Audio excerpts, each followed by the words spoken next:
Kelly Brews right now. Yeah. Hey. You know what it is, it's Young Casey Veggies, and I'm kicking it with my homegirl, Kelly Brew. Swag. Kicking it with Kelly Brew this evening. What's up, Kelly?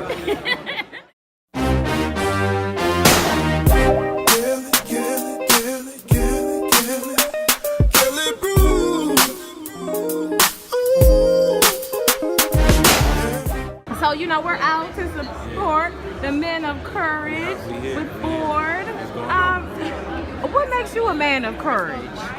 Man of courage, I think just being a stand-up guy, you know, I'm just really strong about, you know, what I represent, what I believe in, and I just try to be a great representation, you know what I'm saying, of a black man, of a man in general.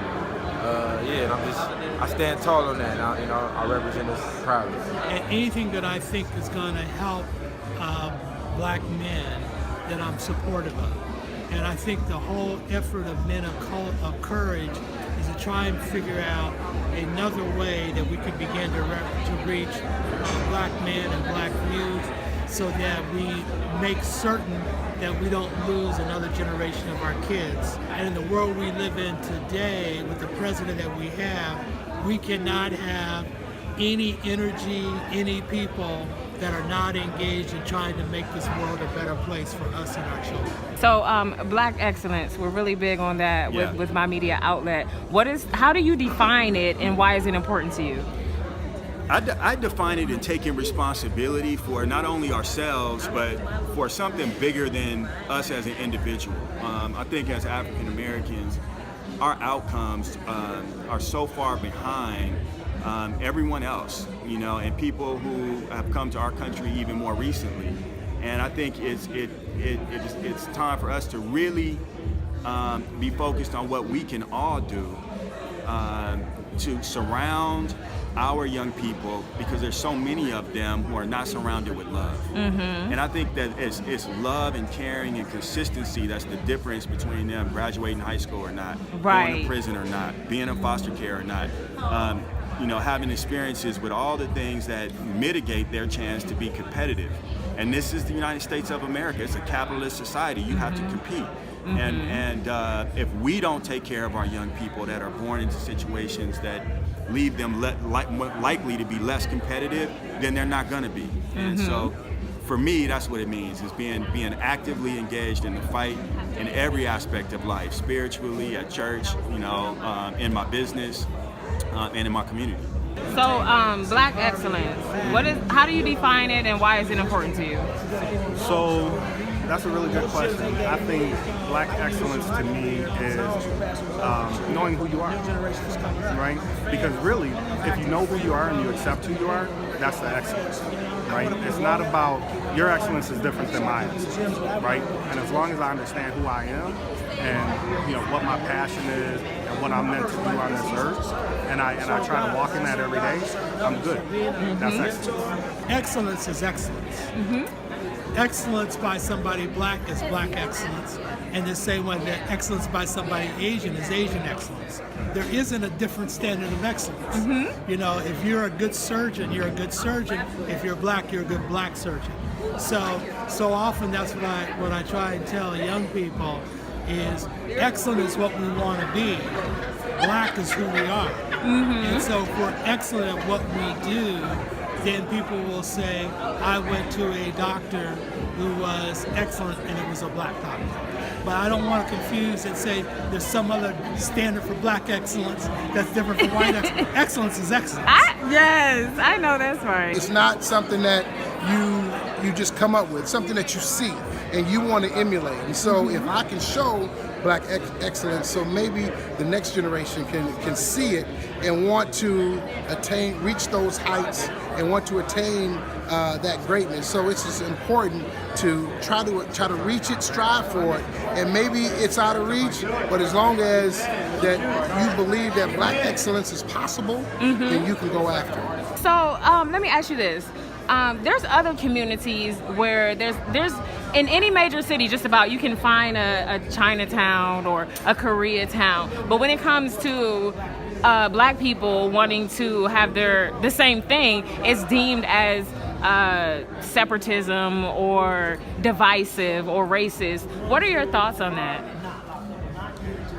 the most divisive and gracious thing that I know of today sits in our White House in Washington, D.C., and we can't get overwhelmed by that. We've got to, in my opinion, see how we continuously support each other. And that doesn't mean that we're not going to try to help other people. Exactly. But at the same token, we've been this crabs in the basket for so long as a people that when we see some of our people starting a business and you know, we think that we can help, we need to help. Whether it's giving them advice, whether it's giving them direction, whether it's connecting them with a lot of other business people so that they can get experience, how to get financial support, all of those kind of things are so important, and all of us, I think, can bring some of that to the table. Part of it is perception. You know, me and one of my brothers talk about this all the time. If you go to a hotel, right, and you have a bad experience and it's black owned, immediately you go, see, you know, I'm trying to help my people, but unfortunately, you can go to, I won't name a chain, but you can go to another chain, have the exact same experience, and go back.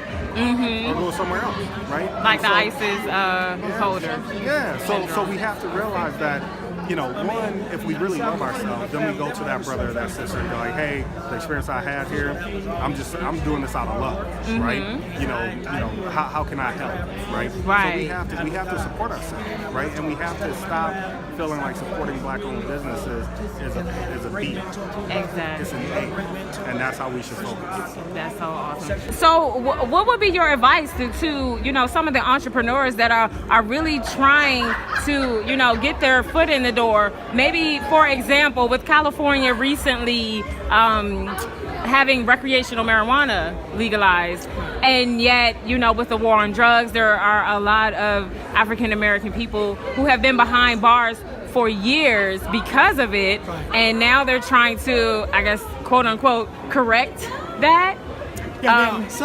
So what I would say, you know, there actually are some African American men that have worked well with some of our elected officials to really deal with the fact that there are an awful lot of people who have felonies for having sold weed, and now that weed is legal, they need to be able to engage in a craft that they really know. And so the city of Los Angeles actually has passed an ordinance and legislation to ensure that those folks who maybe have a felony conviction for having sold weed will not be barred from being involved in the sale of recreational cannabis. So I think California is trying to address that particular issue to make sure that it doesn't become an enterprise that generates a lot of money for a white corporate structure Exactly. and ignores the communities of color who really suffered most of the war on drugs. So obviously, as an artist, you have some abilities of entrepreneurship. What is some advice that you could give to other people that are coming up, whether it be business, music, you know, all kinds of different things?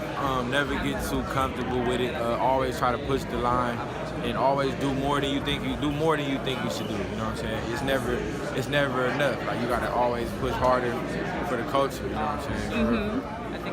Okay. And one last quick question: if you could be president for a day, what would you do? I mean, we would definitely uplift the school systems and try to like talk to the police and try to get the inner cities cleaned up and just try to get a lot of the negative stuff going on, and the way that it's like the way that we make it so hard for the people who don't have a lot. I would try to make it easier for the people who don't have a lot instead of making it easier for the people who already got a lot.